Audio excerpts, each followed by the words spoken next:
السلام علیکم dear students, جیسا کہ آپ جانتے ہو ہم پڑھ رہے ہیں when people rebel the revolt of 1857۔ تو جو آج کا ہمارا ٹاپک ہے وہ ہے انیکزیشن آف اودھ۔ کیا؟ انیکزیشن آف اودھ۔ تو آج اس کے بارے میں ہم پڑھیں گے کہ اودھ کو برٹش انڈیا کمپنی نے، ایسٹ انڈیا کمپنی نے کیسے فرام دا رول آف نوابس کیسے چھینا۔ ٹھیک ہے، تو کل ہم نے پڑھا تھا کہ جو بھی فیلڈ نیگوسیشنز تھی رولنگ فیملیز کی، ان میں کیا ہوا، کیونکہ جو بھی رولنگ فیملیز تھی انہوں نے بہت کوشش کی کہ وہ ایسٹ انڈیا کمپنی سے نیگوشیٹ کرے، لیکن وہ سارے نیگوسیشنز فیل ہو گئے۔ جیسا کہ رانی لکشمی بائی نے کہا تھا کہ اس کے گھر والے کے مرنے کے بعد جو اس کو اڈاپٹیڈ سن ہے وہ اس کی کنگڈم کا ہائر ہوگا، لیکن ایسٹ انڈین کمپنی نے وہ ڈینائنگ کرا۔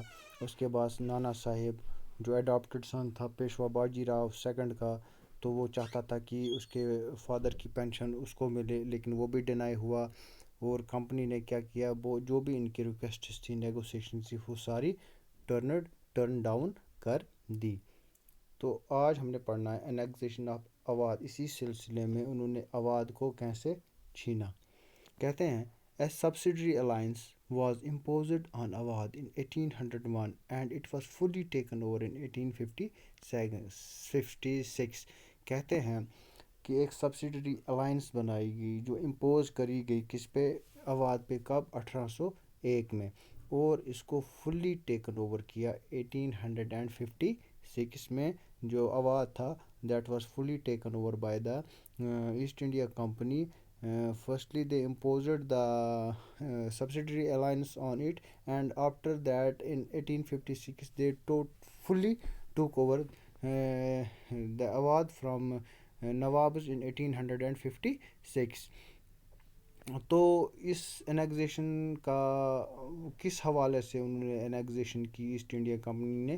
کیونکہ انہوں نے ایک ایگزامپل ایک دی، بولا کہ جو misrule by Nawab was given as the reason for its annexation of Awadh. کہتے ہیں جو بھی وہاں پہ نوابز رول کرتے تھے وہ اچھے طریقے سے رول وہاں پہ نہیں کرتے تھے، تو وہ مس رول کرتے تھے، مس گائیڈ کرتے تھے۔ ان کی جو ایڈمنسٹریشن تھی اکارڈنگ ٹو برٹش، وہ ان کی ایڈمنسٹریشن اچھی خاصی نہیں تھی، وہ ایڈمنسٹریشن اچھے سے نہیں چلاتے تھے۔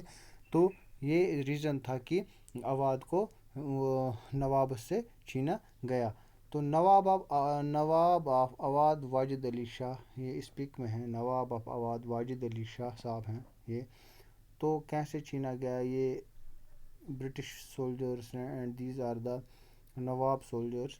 تو اسی وجہ سے سب سے بڑی وجہ کیا تھی کہ جو ایسٹ انڈیا کمپنی، جو برٹشرز تھے جو یہاں پہ آئے تھے، وہ کہتے تھے کہ جو یہ ہے نوابز ہیں وہ اچھی طرح سے اپنی جو ان کی ٹیریٹریز ہیں ان پہ اچھی طرح رول نہیں کرتے تھے، وہ مس رول کرتے تھے۔ تو وہ وجہ بنی کہ اودھ کی انیکزیشن ہوئی۔ تو ساتھ ہی میں اس کے انیکزیشن آف اودھ، اس کے بعد جو ایسٹ انڈیا کمپنی تھی انہوں نے کیا بنایا؟ Plans to end the Mughal dynasty. تو اسی کے ساتھ ساتھ انہوں نے کیا کام کیا؟ انہوں نے پلان بنانے شروع کیے تاکہ اس کے بعد نوابز کے بعد جو بھی مغل ڈائناسٹی تھی، مغل رولرز تھے، ان کو ختم کرنے کے لیے، مغل امپائر کو ختم کرنے کے لیے، مغل ڈائناسٹی کو ختم کرنے کے لیے، مغل رولنگ کو ختم کرنے کے لیے East India Company now started to make plans to end the Mughal rule in India, اور to end the Mughal dynasty even in India. تو اس کے لیے انہوں نے کیا کیا؟ The company was also working on its plans to bring the Mughal dynasty to an end. Annexation of Awadh جو کیا اس سے پہلے جو انہوں نے لوگوں کے ساتھ کیا، جو ان کے انٹرسٹس پہ کھرے نہیں اترے، تو انہوں نے پلان بنانے سٹارٹ کیا۔ پہلے اودھ کو انیکس کر کے اودھ کو چھینا، اس کے بعد انہوں نے پلانز بنائے تاکہ جو مغل ڈائناسٹی یہاں پہ تھے، جو مغل ویریئرس تھے، جو مغل رولرس تھے، وہ بہت ہی بہادر اور خطرناک تھے ٹورڈس برٹش۔ تو ان کو لگا کہ how to end the Mughal dynasty in India, تو اس کے لیے انہوں نے کیا کرا؟ پلانز بنانے سٹارٹ کیے۔ تو اس سے کیا ہوا؟ The company was also working. اس کے ساتھ ساتھ ہی جو باقی کام جو ایسٹ انڈیا یہاں پہ کرتی تھی، اس کے ساتھ ساتھ جو یہ کمپنی تھی انہوں نے وہ اس چیز پہ بھی کام کرتے تھے جو بھی مغل ڈائناسٹی ہے، جو بھی مغل امپائر ہے، اس کو پٹ ڈاؤن کرنے کے لیے، اس کو نیچے گرانے کے لیے، اس کو ختم کرنے کے لیے وہ اس پلان پہ بھی کام کر رہی تھی۔